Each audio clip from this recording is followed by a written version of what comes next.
Guys, nagtataka ba kayo kung minsan kapag nakain kayo ng gabi ay nangangati kayo? Alam nyo po kung bakit?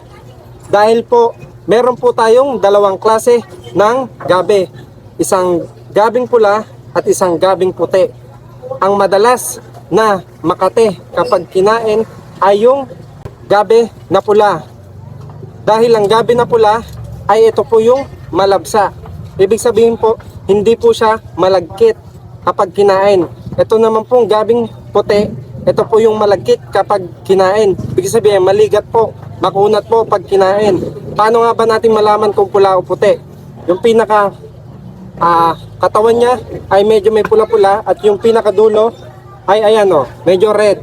Samantalang itong puti ay puting-puti siya kapag pinili nyo.